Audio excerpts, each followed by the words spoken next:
On the edge of Harrowfield, a quiet market town in Yorkshire, stands a striking brick Victorian house known locally as Kingfisher House. With its distinctive conical turret, ornate gables, and 3 stories of large windows, it's an impressive sight against the Yorkshire sky. The house sits on a corner lot surrounded by manicured lawns and mature trees, looking every bit the respectable family home. But Kingfisher House has always been different from the other Victorian properties in town.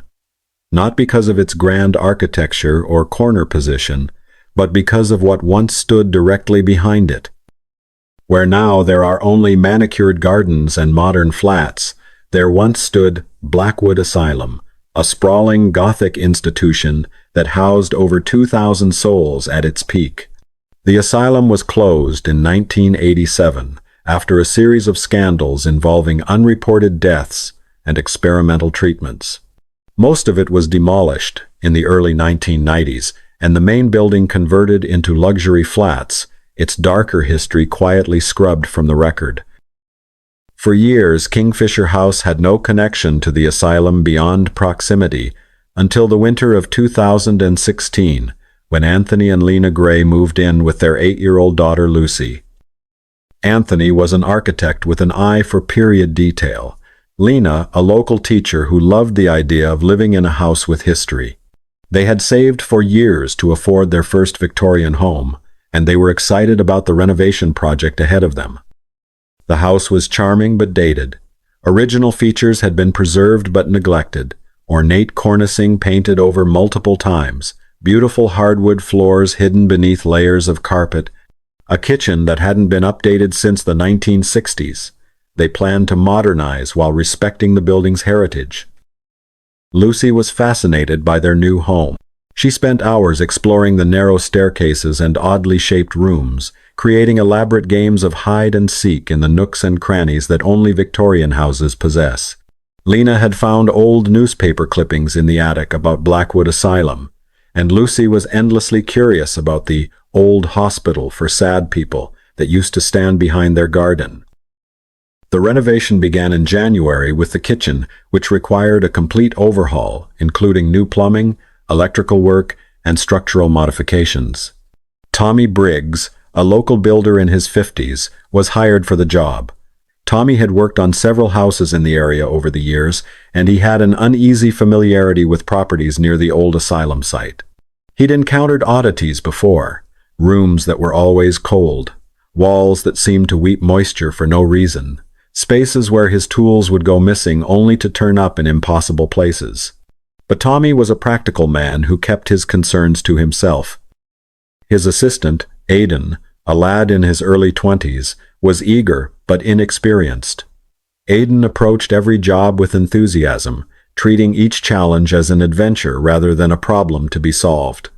The kitchen renovation required relocating old pipework that ran through a section of cramped, brick-lined cellar beneath the house. The cellar was typical of Victorian properties: low ceiling, rough brick walls, a musty smell of age and damp. But as Tommy examined the space more carefully, he noticed something odd. The cellar seemed to extend further back than the house's footprint should allow. Aidan was chipping away at what they assumed was the far wall, expecting to find soil where they would dig up to the garden to lay new pipes. The brickwork here was different, older, darker, with mortar that crumbled at the touch. His hammer struck the wall with a hollow sound that seemed wrong somehow. The brick gave way, falling back into a dark void behind, and cold air poured out. Not just cool, but genuinely cold, the kind of cold that makes your bones ache. It carried a metallic scent, like old coins or dried blood, that made both men instinctively step back. Tommy shone his torch through the hole, and what he saw made his blood run cold. Beyond the wall was a tunnel, not a crude passage, but a deliberately constructed corridor with arched brickwork and a stone floor that disappeared into absolute darkness. The construction was clearly much older than the house, more institutional in design. The bricks were a different color, laid in a pattern that spoke of public rather than residential building. Iron pipes ran along one wall, but they weren't for gas or water. They were positioned at intervals that suggested a more sinister purpose. Most unsettling was the acoustics. When Tommy called out, his voice didn't echo as it should in a confined space. Instead, it seemed to be absorbed by the darkness, as if the tunnel stretched much further than his torchlight could penetrate. Anthony was called down from his home office to examine the discovery. His architectural training immediately told him this wasn't a utility tunnel or a simple drainage passage. The construction was too sophisticated, too deliberate. The arch of the ceiling followed classical proportions, and the stonework showed evidence of skilled craftsmanship that predated the house by at least 2 decades. Lena joined them in the cellar, bringing Lucy, who had just returned from school. The little girl peered through the hole with wide eyes, asking innocent questions about where the tunnel went, why it was so cold, and if they could explore it. The family treated the discovery as an exciting historical find. Anthony was already imagining the stories they could tell dinner guests, the unique feature that would make their house special. But Tommy suggested they contact someone with expertise in local history before exploring further. Something about the tunnel made him deeply uneasy, though he couldn't articulate exactly what. They called in Professor Margaret Whitmore, who arrived the next morning. She was a retired academic in her 60s who had spent decades researching Victorian institutions, particularly Blackwood Asylum.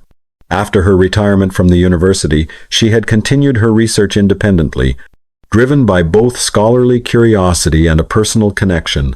Her own grandmother had been a patient at Blackwood in the 1920s. Professor Whitmore descended into the cellar with the careful movements of someone who had explored many old buildings. But when she shone her torch into the tunnel, her expression changed dramatically. She spent long minutes examining the brickwork, the iron fixtures, the way the passage was constructed. What she found disturbed her profoundly. The scratch marks on the walls weren't random, they were at shoulder height, consistent with someone dragging their fingers along the brick while walking. The iron pipes weren't for utilities. They were restraint points, positioned to secure chains or ropes. Most telling were the stains on the floor, dark patches that had soaked into the stone over decades, forming patterns that suggested regular use of this passage for purposes that Professor Whitmore preferred not to imagine. She emerged from the cellar pale and shaken, and what she told the Gray family changed everything. The tunnel, she explained, had been built in the 1870s as a service corridor connecting various buildings in the Blackwood complex. But in 1890, when Dr. Cornelius Marsh became the asylum's chief physician, the tunnel's purpose had changed dramatically. Dr. Marsh had converted Kingfisher House into what the records euphemistically called a private reception facility. Wealthy families who needed to commit relatives to the asylum could bring them here under cover of darkness, avoiding the stigma and public attention that came with admission through the main gates. But Professor Whitmore's research had uncovered a darker truth. Dr. Marsh had used this legitimate service as cover for something far more sinister. He would select certain patients from those brought through the private facility, individuals whose disappearance wouldn't be questioned, whose families wanted them forgotten, and use them as subjects for unauthorized medical experiments. Dr. Marsh was a man ahead of his time in the worst possible way. He believed that mental illness could be cured through what he called corrective procedures, treatments that would be recognized today as systematic torture. His private notes, discovered in a collection donated to the university in the 1980s, described experiments designed to quiet the restless mind through methods that defied every principle of medical ethics. The patients selected for these experiments would be taken through the tunnel to a section of the asylum that had been sealed off from the rest of the complex. They would disappear from all official records, becoming subjects in Dr. Marsh's private research into the nature of human suffering. Many never emerged from those underground chambers. Those who did were so fundamentally changed that they were no longer recognizable as the people they had once been. Professor Whitmore's research had uncovered fragments of testimony from asylum staff who worked during Dr. Marsh's tenure. They spoke in whispers of screams that echoed through the tunnel at night, of patients who emerged from the sealed section changed in fundamental ways, of others who never emerged at all. The tunnel had been officially sealed when Dr. Marsh died in 1923, and the experimental section had been abandoned. But the passage had remained, hidden behind layers of brick and plaster, waiting to be discovered. Despite Professor Whitmore's warnings about the tunnel's dark history, human curiosity proved stronger than caution. Anthony's architectural training made him fascinated by the construction techniques, while Lena's background as a history teacher left her eager to understand the full scope of what they had uncovered. They made the decision to explore together while Lucy was at school, treating it as a historical investigation rather than a potentially dangerous venture. They prepared carefully: torches, rope, first aid kit, phones for photography, and a detailed plan of how far they would venture before turning back. The tunnel was even more unsettling from the inside. The brick walls seemed to press inward, and their torches created dancing shadows that played tricks on the eyes. The air was not just cold but somehow thick, as if it carried the weight of decades. The passage sloped downward at a gentle but consistent angle, taking them deeper underground with each step. Anthony estimated they were walking beneath the gardens of the neighboring properties, following a route that would take them directly toward where the asylum had once stood. After about 50 feet, they found the first evidence of the tunnel's sinister purpose. Set into the wall was an iron ring, rusted but still solid, positioned at exactly the right height to secure a chain around someone's wrist. There were more rings at regular intervals, creating a pathway of restraint points that told a story neither Anthony nor Lena wanted to fully comprehend.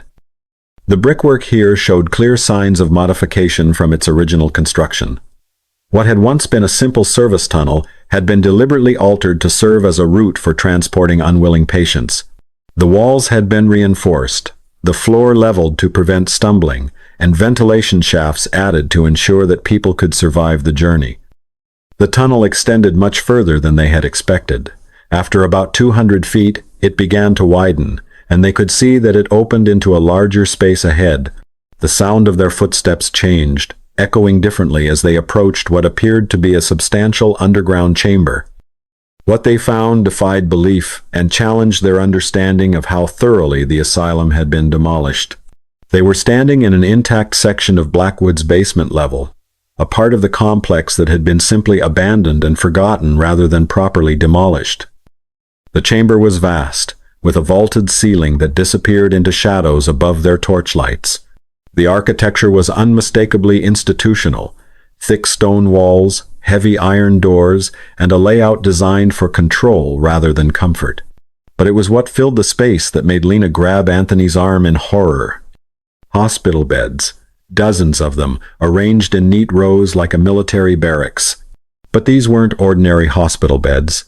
They were restraint beds, with leather straps still attached to the frames, metal cuffs designed to secure wrists and ankles, and head restraints that would prevent any movement whatsoever. The beds were in various states of decay, but many were still intact enough to show the wear patterns of long use. The leather straps were cracked and stained, the metal fittings rusted but unbroken. Some beds still held the impression of bodies that had lain there for extended periods, the mattresses compressed into human shapes that had never fully recovered. Between the beds were wheeled carts that had once held medical instruments. The tools were still there: scalpels, bone saws, devices whose purpose was unclear but whose design suggested they were meant to cause rather than alleviate suffering. Everything was covered in a layer of dust and corrosion, but the arrangement suggested that this ward had been abandoned suddenly, as if the staff had simply walked away and never returned. Lena found patient records scattered across the floor, some still legible despite decades of damp and decay. The documents made for horrifying reading: detailed accounts of treatments that were clearly torture, progress notes that tracked the systematic breaking of human minds, and discharge summaries that were often just death certificates with falsified causes. The records revealed the true scope of Dr. Marsh's experiments. Patients were subjected to procedures designed to test the limits of human endurance, both physical and psychological. Some were kept in sensory deprivation for weeks at a time. Others were subjected to repeated surgical procedures without anesthesia. Many were used to test experimental drugs that had effects ranging from paralysis to complete personality dissolution. Anthony was photographing everything, his architectural eye cataloging the construction details while his human conscience recoiled from the evidence of what had happened in this place. The walls were covered in scratches, not random marks, but deliberate attempts at communication. Names carved into the brick, dates, desperate messages from people who knew they would never be heard.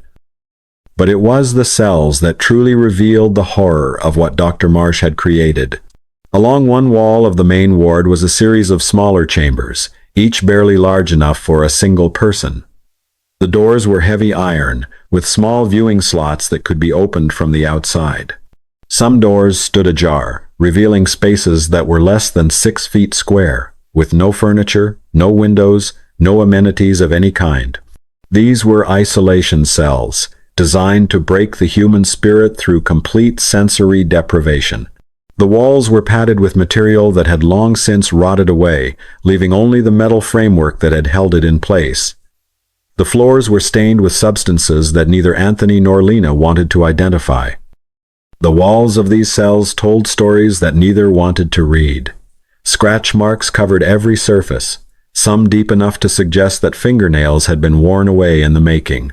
There were stains on the walls and floors that could only be blood, and in some cells, the scratches formed patterns, the same words carved over and over again. "Help me." Several cells were still locked, their heavy doors sealed with mechanisms that had rusted solid over the decades. Anthony tried to imagine what might still be inside those chambers, then immediately wished he hadn't. As they explored deeper into the ward, they discovered that this was only one section of a much larger complex. Corridors led off in multiple directions, some blocked by collapsed ceilings, others disappearing into darkness that their torches couldn't penetrate. Following the main corridor, they found Dr. Marsh's private laboratory, a chamber that made the ward seem almost humane by comparison. The room was dominated by an operating table, but this wasn't designed for healing. Heavy leather straps were built into the table itself, positioned to secure a patient in complete immobility. Around the table were arranged instruments that belonged in a medieval torture chamber rather than a medical facility. There were devices for applying electrical current, mechanisms for stretching limbs, tools designed to cause precise amounts of pain without causing immediate death. Everything was arranged with scientific precision, as if Dr. Marsh had approached torture with the same methodical care that other doctors applied to healing. The walls were lined with cabinets containing jars of preserved specimens, organs, tissue samples, and other things that Lena refused to examine closely. There were detailed charts showing human anatomy, but marked with notes about pain thresholds, breaking points, and the effects of various forms of physical and psychological trauma. Most disturbing of all were Dr. Marsh's journals, still sitting on a desk as if he had just stepped away. The pages were filled with meticulous notes about his subjects, tracking their responses to different treatments, recording their breaking points, and planning increasingly elaborate experiments in human suffering. The final entries in the journal revealed Dr. Marsh's incredible ultimate experiment. He had been attempting to bind the souls of his subjects to their physical location, creating what he called permanent subjects, who could be studied indefinitely. The process involved a combination of physical torture, psychological manipulation, and ritualistic practices that drew on occult traditions far older than modern medicine. The air in the laboratory was different from the rest of the complex, thicker, more oppressive, and unnaturally cold. Lena started feeling sick, a nausea that seemed to come from somewhere deeper than her stomach. She wanted to leave, but Anthony was still photographing everything, documenting what he believed could be historically significant evidence. That's when they heard it. The sound started as a whisper, metal scraping against stone, so faint it could have been their imagination. But it grew stronger, and they realized it was coming from multiple directions. Not one source, but many, as if the entire complex around them was slowly coming to life. Then came the footsteps. Not the measured pace of the living, but something else, irregular, shuffling, accompanied by the sound of chains dragging across stone. And underneath it all, a sound that made their blood freeze, breathing. Labored, damaged breathing, as if coming from lungs that had been injured beyond repair. They weren't alone down there. Someone or something was moving through the corridors around them, and it was getting closer. The sounds seemed to be coming from the cells they had passed, as if their presence had awakened something that had been dormant for decades. Anthony grabbed Lena's hand, and they began moving quickly back toward the tunnel entrance. But as they tried to leave, the sounds multiplied and intensified. Doors began slamming throughout the complex, metal clanging against metal, and the footsteps became more urgent, more purposeful. Whatever was down here with them didn't want them to leave. They ran through the tunnel, their torches creating wild shadows on the walls, the sounds of pursuit echoing behind them. The temperature dropped even further, and their breath came out in visible puffs as they fled through the underground passage. Behind them, they could hear voices now, not words they could understand, but the sound of human vocal cords pushed beyond their limits, creating sounds that were more like screams than speech.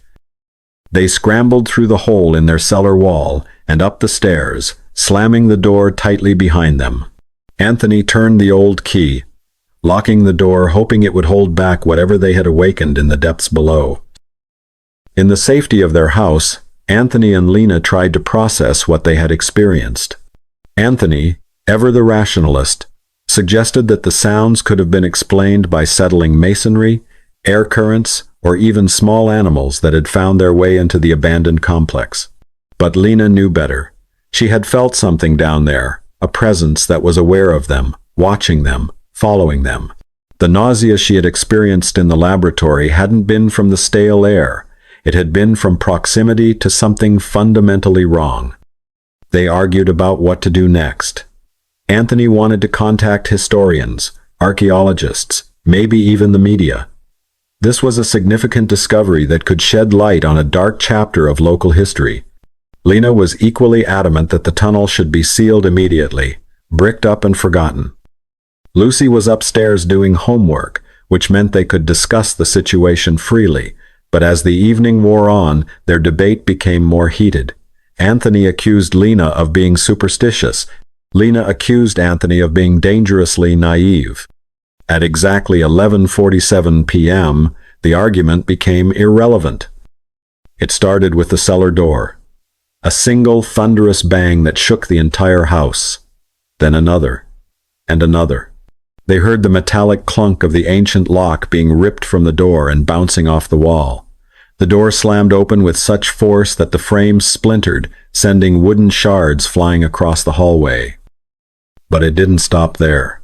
Every door in the house began slamming in sequence. Kitchen cabinets, bedroom doors, wardrobes, even the small cupboard under the stairs. The sound was deafening, a percussion symphony of violence that seemed designed to drive them mad. The rhythm was deliberate, almost methodical, like the beating of an enormous heart. The lights began to flicker, then exploded one by one in showers of sparks. Not just the bulbs, but the fixtures themselves, as if something was systematically destroying every source of illumination in the house. Glass rained down from chandeliers, embedding in carpets and furniture. The television screen cracked from corner to corner before imploding with a sound like a gunshot. The temperature dropped so rapidly that frost began forming on the windows. Anthony and Lena could see their breath in the living room, and ice crystals started appearing on the walls, spreading in intricate patterns that resembled surgical instruments. The cold was unnatural, not just winter cold, but a bone-deep chill that seemed to freeze from the inside out. The family photographs that lined the hallway began to change. The faces in the images distorted, mouths opening in silent screams, eyes becoming hollow and desperate.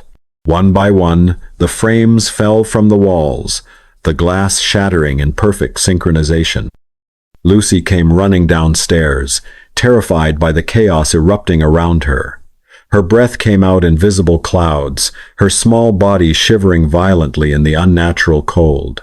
In the kitchen, drawers pulled themselves open and slammed shut with enough force to crack the wood. Plates flew from cabinets, spinning through the air before smashing against walls. The freezer doors swung wildly, food items launching themselves across the room as if thrown by invisible hands. The living room furniture began to move, not sliding gradually but jerking violently across the floor, leaving deep gouges in the hardwood. The sofa flipped itself upside down. The coffee table splintered in half, and the bookcase emptied its contents in a waterfall of literature before collapsing. Most terrifying was the sound. Underneath the destruction they could hear voices, not clear words, but a chorus of moans, screams, and pleas that seemed to come from within the very walls. The voices carried decades of pain and rage, the accumulated suffering of countless souls who had endured Dr. Marsh's experiments. Anthony grabbed Lucy while Lena tried to open the front door, but it slammed shut with such force that the small glass pane cracked. The door wouldn't open, no matter how hard they pulled.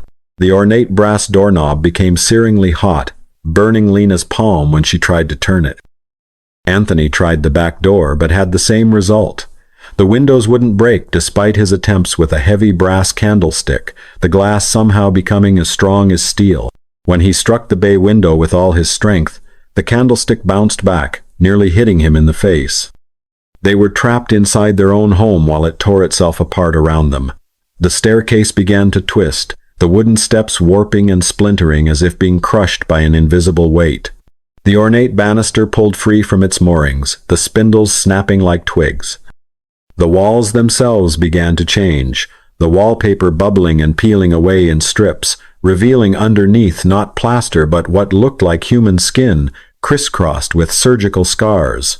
The ceiling developed cracks that spread like spider webs, water and a darker substance that looked unsettlingly like blood beginning to drip through. Lucy screamed as the floor beneath her feet began to undulate, the hardwood planks rising and falling as if breathing. The family huddled together in the center of the living room, surrounded by destruction that defied all natural laws. Lena grabbed the phone and dialed 999, her hands shaking so badly she could barely press the numbers. When the operator answered, Lena could barely make herself heard over the chaos erupting around them. As Lena screamed, the phone grew increasingly hot in her hand. The plastic began to melt, molding itself to her fingers. She dropped it with a cry of pain, watching as it continued to melt into a puddle on the floor, the operator's voice distorting into something inhuman before cutting off entirely. P.C. Williams arrived within 10 minutes, expecting to find a domestic disturbance or perhaps a break-in. He was a practical man in his 40s who had seen most of what Harrowfield had to offer in terms of trouble, but nothing had prepared him for what he encountered at Kingfisher House. As he approached the front door, he could hear the chaos from outside, the slamming, the electrical crackling, and underneath it all, a sound like dozens of people moving around inside the house. The windows were lit up with strange flashes of light, and he could see shadows moving inside that didn't correspond to the 3 people he knew were trapped within. He tried the front door and found it locked solid, but he could hear the family shouting from inside. Using his radio, he called for backup and the fire brigade, reporting a possible gas explosion or electrical fire. The supernatural activity escalated as if responding to the presence of an outsider. Through the kitchen window, P.C. Williams could see knives pulling themselves from the magnetic strip and embedding in the walls with enough force to bury the blades to their hilts. Water began pouring from every tap in the house, but not normal water pressure. This was like opening a fire hydrant. The flow was so powerful it was stripping paint from the walls and flooding the ground floor within minutes. This wasn't a gas leak or electrical fault. This was something that P.C. Williams had no training for, no protocol to follow. He began trying to break down the front door with his baton, but the wood seemed to have become as hard as steel. When the fire brigade arrived with their axes and crowbars, they attacked the front door with professional efficiency. But just as they were about to break through, the door suddenly swung open by itself, as if whatever had been holding it closed had decided to let them in. The family stumbled out into the night air, Lucy crying and clinging to her parents, all of them pale and shaking from their ordeal. Behind them, the house continued its self-destruction, but now they could watch from the safety of the street, where a sizable crowd had gathered to watch the unusual spectacle. As Anthony tried to explain what was happening to the bewildered emergency services, Lena suddenly remembered Professor Whitmore. She had the historian's business card in her pocket, so, borrowing a phone from one of the paramedics, she made a frantic call, explaining in broken sentences what was happening. Professor Whitmore arrived within minutes, having driven at dangerous speeds from her home just a few streets away. She had been expecting something like this. Her research into properties connected to Blackwood Asylum had revealed a pattern of disturbances that followed any attempt to breach the sealed areas of the complex. She approached the family as they stood in the street, wrapped in blankets provided by the paramedics. The house behind them was now fully visible in its destruction. Windows exploding in sequence, walls bulging outward, and strange lights flickering in rooms that should have been dark. Professor Whitmore immediately grasped what was happening. The spirits weren't just haunting the house, they were trying to escape their underground prison. But something was preventing them from leaving the property boundaries, trapping them in a space that was too small to contain their rage and desperation. She explained that Dr. Marsh hadn't just experimented on his patients physically, he had bound their spirits to the location through ritualistic practices that combined medical procedure with occult methodology. The patients who had died in the underground complex weren't just dead, they were imprisoned, unable to move on, unable to find peace. The family's exploration of the tunnel had given the spirits hope of escape for the first time in decades. But when they tried to follow Anthony and Lena to the surface, they discovered that their prison extended beyond the underground complex to include the entire property. They were still trapped, and their frustration was manifesting as destructive rage. Professor Whitmore explained that Dr. Marsh's final experiment had been his most ambitious and his most terrible. According to official records, Dr. Marsh died of a heart attack in his office at Blackwood Asylum in 1923. His body was supposedly buried in the Harrowfield cemetery with full honors, attended by colleagues and local dignitaries. But Professor Whitmore had discovered the truth through her research. Dr. Marsh had indeed died in 1923, but not of natural causes. He had deliberately sacrificed himself as part of an occult ritual designed to bind his spirit to the underground complex. His colleagues, fellow members of a secret network of doctors conducting similar experiments across the country, had faked his death and funeral, burying an empty coffin while secretly interring his actual remains beneath the floor of his laboratory. The ritual required that his body remain in the place where he had conducted his experiments, creating a permanent anchor for his spirit. The symbols carved into the floor stones were part of this binding, designed to keep not only his spirit, but the spirits of all his victims trapped in an eternal cycle of experimentation and suffering. His colleagues had sealed the underground complex after his death, ensuring that his work would continue undisturbed. They had spread rumors about the tunnel being filled in, the laboratory being demolished, but in reality, they had simply hidden it, creating false walls and redirecting building plans to ensure that the space would remain untouched. For nearly a century, Dr. Marsh had continued his experiments in death as he had in life, his spirit maintaining control over the souls of his victims, preventing them from moving on, forcing them to endure an eternity of torment for the sake of his twisted research. The solution was clear but dangerous.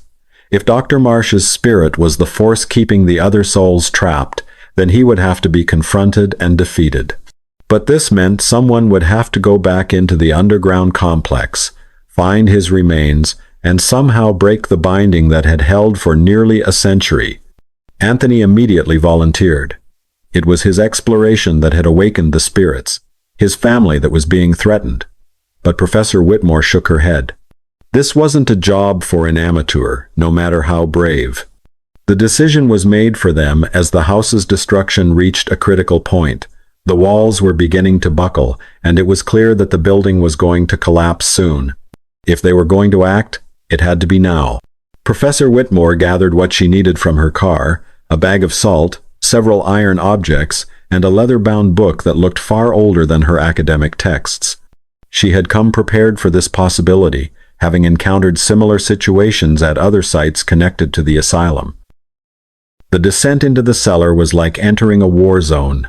The supernatural activity was so intense that the air itself seemed to vibrate with malevolent energy. The hole in the wall had expanded dramatically, and cold air poured out carrying the sound of voices, dozens of them, all speaking at once in languages and dialects from different eras. But underneath the chorus of trapped souls, there was another voice, deeper, more authoritative, speaking with the cultured accent of Victorian medical education. Dr. Marsh was aware of the intrusion, and he was not pleased. The tunnel had changed since Anthony and Lena's exploration just hours earlier. The walls were covered in fresh scratch marks, and the floor was littered with debris that seemed to have been thrown around by invisible hands. The iron restraint rings had been torn from the walls, and the brickwork itself seemed to be weeping a dark substance that Professor Whitmore preferred not to examine closely. As she made her way toward the main complex, the temperature continued to drop, and her breath came out in visible puffs. The voices around her grew more agitated, but she could distinguish between the pleading tones of the trapped patients and the commanding voice of their captor. Dr. Marsh's voice echoed through the tunnel, telling her to turn back, that she had no business here, that these subjects were his and would remain his for eternity. In Dr. Marsh's laboratory, Professor Whitmore found what she was looking for. Behind the operating table, partially hidden by fallen masonry, was a section of floor that had been deliberately constructed as a tomb. The stones were arranged in a ritualistic pattern, and carved into each one were symbols that combined medical terminology with occult imagery. This was where Dr. Marsh had performed his final experiment on himself, binding his own spirit to the location so that he could continue his work beyond death. His physical remains were beneath these stones, and as long as they remained undisturbed, his control over the other spirits would continue. Using the iron tools she had brought, Professor Whitmore began prying up the stones. Each one she moved seemed to weigh more than it should, as if some force was trying to hold them in place. The symbols carved into the stones began to glow with a faint, sickly light as she worked. As she lifted the final stone, the chaos around her suddenly stopped. The voices ceased, the temperature stabilized, and even the sound of her own breathing seemed muffled. In the absolute quiet, she heard something that made her blood freeze. Footsteps, slow, deliberate, and approaching from the depths of the complex. Dr. Marsh emerged from the shadows at the far end of the laboratory, not as he had been in life, but as death and decades of spiritual corruption had made him. Tall and impossibly thin, his Victorian medical coat hanging in tatters from a frame that seemed to be held together by will alone. His eyes were black holes that seemed to absorb light, and his fingers had elongated into surgical instruments, scalpels and saws that were part of his very being. When he spoke, his voice was like grinding bone, carrying the authority of someone who had never been denied anything he wanted. He called Professor Whitmore by name, his voice dripping with contempt. He told her how presumptuous she was to interfere with his work, that these subjects had provided him with decades of valuable research, and that he would not allow her to destroy what he had built. The laboratory erupted into chaos as Dr. Marsh's rage manifested physically. Medical instruments flew through the air like projectiles. The remaining glass jars exploded in sequence, and the very walls seemed to pulse with malevolent energy. But Professor Whitmore stood her ground, clutching the iron tools and the leather-bound book she had brought. She told him his research was over, that these people had suffered enough, and that it was time to let them go. Dr. Marsh laughed, a sound like breaking glass mixed with screaming. He asked how she could think of letting them go, that they were his, that he had created them, shaped them, and given their meaningless lives purpose through his experiments. They existed to serve his research, and they would continue to do so for eternity. But as Dr. Marsh spoke, other voices began to rise around them. The spirits of his victims, emboldened by Professor Whitmore's presence, began to make themselves known. They emerged from the shadows of the laboratory, dozens of them, men, women, and children who had suffered under Dr. Marsh's care. They were not the broken, terrified souls he had tried to create. Decades of shared suffering had forged them into something stronger, united in their desire for freedom and justice. They surrounded Dr. Marsh, their voices joining together in a chorus of accusation and demand. They told him they were not his subjects, not his property, that they were human beings, and they demanded their freedom. What followed was a battle fought on planes of existence that human senses could barely perceive. Dr. Marsh's will, strengthened by decades of spiritual corruption and fed by the suffering of his victims, clashed against the combined determination of the souls he had imprisoned. The laboratory became a battlefield where the laws of physics held no meaning. Walls became transparent, revealing glimpses of the asylum as it had been in its prime. Time seemed to fold in on itself, showing moments from the past overlapping with the present. Professor Whitmore found herself witnessing Dr. Marsh's experiments as they had actually happened, seeing the full scope of the horror he had inflicted. But she also saw something else, the incredible resilience of the human spirit. Even under the most extreme conditions, even when broken and tortured beyond endurance, the patients had retained their essential humanity. They had supported each other, comforted each other, and maintained hope even in the darkest circumstances. Professor Whitmore opened her leather-bound book and began to read from pages written in languages that predated modern English. These were binding rituals, but not the kind Dr. Marsh had used. These were designed to free spirits, to break the chains that held souls to the physical world against their will. As she spoke, the iron tools in her hands began to glow with a warm light that contrasted sharply with the cold illumination of Dr. Marsh's symbols. The salt she had brought formed protective circles around her, creating a barrier that the corrupted spirit could not cross. Dr. Marsh realized what she was doing and attacked with renewed fury. His surgical instrument fingers extended toward her, seeking to silence her voice before she could complete the ritual. But the spirits of his victims formed a protective barrier around Professor Whitmore, their combined will holding him back. The ritual reached its climax as Professor Whitmore spoke the final words of release. The symbols carved into the floor stones began to crack and crumble, the binding that had held for nearly a century finally breaking under the combined assault of justice and determination. Dr. Marsh's scream of rage and defeat echoed through dimensions, a sound of pure fury at being denied his eternal subjects. His form began to dissolve, the spiritual energy that had maintained his presence for decades finally dissipating. But even as he faded, he made one final attempt to maintain control. If he could not keep his subjects, he would drag them into oblivion with him. The laboratory began to collapse, not just physically but spiritually, as Dr. Marsh tried to create a void that would consume everything in the complex. The spirits of the patients, finally free after decades of imprisonment, rose up in a chorus of joy and triumph. Their voices, no longer distorted by pain and fear, rang out in celebration of their liberation. They had won not just their freedom, but their dignity and humanity. One by one, they began to fade, not into oblivion but into whatever peace awaited them beyond the physical world. As they departed, each spirit paused to acknowledge Professor Whitmore, their gratitude flowing over her like warm sunlight. The last to leave was a young girl, perhaps Lucy's age, who had been one of Dr. Marsh's earliest victims. She approached Professor Whitmore with eyes that held wisdom far beyond her apparent years. She simply said thank you, that they could go home now. With the spirits freed and Dr. Marsh's binding broken, the supernatural energy that had been tearing apart the house above suddenly shifted. The violence didn't stop, it intensified, but with a different purpose. This was no longer destruction born of rage and imprisonment.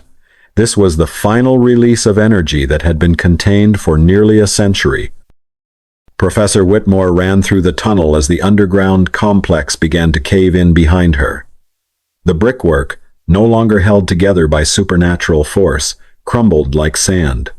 The ceiling collapsed just feet behind her as she sprinted through the passage, decades-old dust and debris raining down. She could feel the spirits rushing past her, not fleeing but soaring toward freedom, their energy propelling her forward as if they were helping her escape. With a final desperate lunge, she emerged through the cellar hole just as the tunnel entrance collapsed completely, sealing the underground complex forever. Above her, the house had begun its final destruction. The foundation stones cracked with sounds like gunshots, deep fissures appearing in the brick walls. The ornate plasterwork ceiling collapsed in massive chunks, revealing the wooden beams above, which twisted and splintered like kindling. Professor Whitmore scrambled up the cellar stairs, dodging falling debris as the structure groaned around her. She reached the ground floor just as the front door burst open of its own accord, allowing her to stumble out onto the lawn where the Gray family and emergency services watched in horror. She collapsed onto the grass, gasping for breath, as behind her, Kingfisher House entered its death throes. The grand staircase, with its hand-carved banister and sweeping curve, collapsed in on itself, the wood groaning like a living thing in pain. The floorboards buckled and split, revealing the earth beneath the house, which began to churn and roil as if boiling. The windows didn't just break, they exploded outward in perfect sequence, starting from the cellar and moving up floor by floor. Glass shards flew across the garden like crystalline shrapnel, embedding themselves in trees and fences. The ornate stained glass window above the front door, which had depicted a peaceful countryside scene, shattered last, the colored glass raining down like confetti. The distinctive conical turret that had been the house's most striking feature began to twist, the slate tiles sliding off like scales from a shedding snake. The structure rotated counterclockwise, as if being unscrewed from the building, before collapsing inward with a sound like thunder. Most terrifying was what happened next. The ground beneath the house began to sink, not in a natural collapse, but as if something was pulling the entire structure downward. The earth opened up, not in a chaotic jumble but in a perfectly circular pattern centered on the house. The brick walls bulged outward before being sucked inward, the entire structure imploding with a force that defied physics. It wasn't falling down, it was being pulled down, dragged into the earth by forces that seemed to originate from the tunnel below. As the house collapsed, brilliant beams of light burst from every opening, windows, doors, even the chimney stacks. The light wasn't fire or electricity. It was something else entirely, a pure white radiance that seemed to contain every color at once. It shot upward in columns that reached toward the night sky, visible for miles around. And then came the sound, not of destruction, but of voices, dozens, perhaps hundreds of them, all crying out at once in what could only be described as release. The sound was deafening, overwhelming, a chorus of souls finally breaking free from their prison.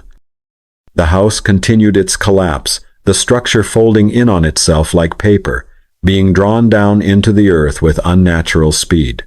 The ground swallowed it whole, leaving nothing but a perfect circular depression where Kingfisher House had once stood. Then, silence. Complete and absolute silence that seemed to cleanse the very air around them. The only thing left of the grand Victorian mansion was the front gate, standing alone and incongruous at the edge of what was now a perfectly circular crater. And from deep within that crater came a sound that filled everyone present with unexpected peace, laughter. Not the maniacal laughter of madness, but the pure, joyful laughter of children who had been freed from a nightmare that had lasted nearly a century. The official investigation into the collapse of Kingfisher House was extensive, but ultimately inconclusive. Structural engineers blamed the tunnel discovery for compromising the foundation. Geologists suggested that the house had been built over an unstable cavity left from the asylum's demolition. Insurance investigators found evidence of gas leaks, electrical faults, and water damage that could explain the destruction. But none of the official reports could explain the footage captured on dozens of phones that night. Videos that showed windows exploding in impossible sequences, walls moving in ways that defied physics, and most disturbing of all, shadows moving inside the house that looked distinctly human in shape. The Gray family was relocated to temporary accommodation while their insurance claim was processed. They were interviewed repeatedly by officials who seemed more interested in finding a rational explanation than in understanding what had really happened. Anthony found himself unable to discuss the events without sounding delusional. How do you tell an insurance investigator that your house was destroyed by the ghosts of asylum patients? How do you explain to a police officer that a Victorian doctor's spirit had been holding dozens of souls prisoner for nearly a century? Lena suffered from severe anxiety and insomnia following the incident. She would wake up in the middle of the night, convinced she could hear the sound of pacing footsteps, only to remember that they no longer lived at Kingfisher House. She began seeing a therapist, but found it impossible to discuss the real cause of her trauma. Lucy seemed to recover the most quickly, with the resilience that children often show in the face of trauma. P.C. Williams filed a report that was carefully worded to avoid any mention of supernatural activity, but he quietly contacted a specialized unit within the police force that dealt with what were euphemistically called unusual occurrences. His report joined a file that contained dozens of similar incidents, all connected to properties that had some historical link to Blackwood Asylum. The specialized unit had been tracking these cases for years, documenting a pattern of disturbances that seemed to follow any attempt to breach the sealed areas of the old asylum complex. They had protocols for handling such situations, resources for supporting the families affected, and most importantly, methods for ensuring that the incidents didn't receive unwanted public attention. Professor Whitmore was contacted by this unit and asked to provide a detailed report of her involvement. She complied, but her official statement was sanitized of any references to supernatural phenomena. However, she continued her private research, now with access to files that revealed the true scope of what had happened at Blackwood Asylum. She discovered that Dr. Marsh had not been working alone. There had been a network of physicians across the country conducting similar experiments, all connected by a shared belief that the human soul could be manipulated and controlled through scientific methods. Blackwood had been just one facility in a much larger program that had operated in secret for decades. The binding rituals that Dr. Marsh had performed were based on techniques that had been developed and refined at multiple locations. The spirits trapped at Blackwood were not unique. There were similar prisons scattered across the country, hidden beneath hospitals, asylums, and private residences that had been connected to the program. Professor Whitmore's research revealed that the destruction of Kingfisher House had been more than just the freeing of trapped spirits. It had been the breaking of a link in a chain that connected multiple sites. The collapse had sent ripples through the entire network, weakening the bindings at other locations, and potentially freeing spirits that had been imprisoned for generations. Several months after the collapse, the Gray family made the decision to leave Yorkshire entirely. The insurance settlement had been generous enough to allow them to start over somewhere else, and none of them felt they could remain in Harrowfield with the memories of what they had experienced. Anthony found work with an architectural firm in Edinburgh, specializing in the restoration of historic buildings. But he found himself unable to work on Victorian properties, and he never again volunteered to explore spaces that had been sealed or abandoned. Lena took a position teaching at a school in the Scottish Highlands, as far from urban areas and their hidden histories as she could manage. She found peace in the mountains and open spaces, places where the past felt distant and manageable. Lucy adapted to her new school with the flexibility of childhood, making friends and creating new memories that gradually overshadowed the trauma of that night. But she never lost her fascination with history, and she often asked her parents questions about old buildings and the people who had lived in them. The site where Kingfisher House had stood was eventually filled in and landscaped, becoming a small park with benches and flower beds. The council installed a plaque commemorating the historical significance of the area, with a sanitized description of Blackwood Asylum that made no mention of Dr. Marsh or his experiments. Professor Whitmore continued to monitor the site, visiting regularly to document any changes or unusual occurrences. What she found surprised her. The area had become a place of healing rather than haunting. The violent energy that had characterized the location for over a century had been replaced by something gentler, more peaceful. She theorized that the spirit's final battle with Dr. Marsh had not only freed them from their prison, but had also cleansed the location of the negative energy that had accumulated over decades of suffering. The park had become a memorial not to the horrors that had occurred there, but to the triumph of the human spirit over those who would seek to break it. Professor Whitmore's final entry in her research journal, dated 5 years after that fateful night, reads simply, "Some places in this world are marked by darkness, others by light. But the most powerful are those that have known both, where suffering has been transformed into healing, where imprisonment has given way to freedom." Kingfisher Garden stands as testament to the fact that no darkness, no matter how long it has persisted, is permanent. The light always finds a way to return. Thank you for listening. If you enjoyed this story, please like and subscribe for more tales from the darker corners of our world. Until next time, remember that sometimes the most frightening stories are the ones that end with hope. Sweet dreams.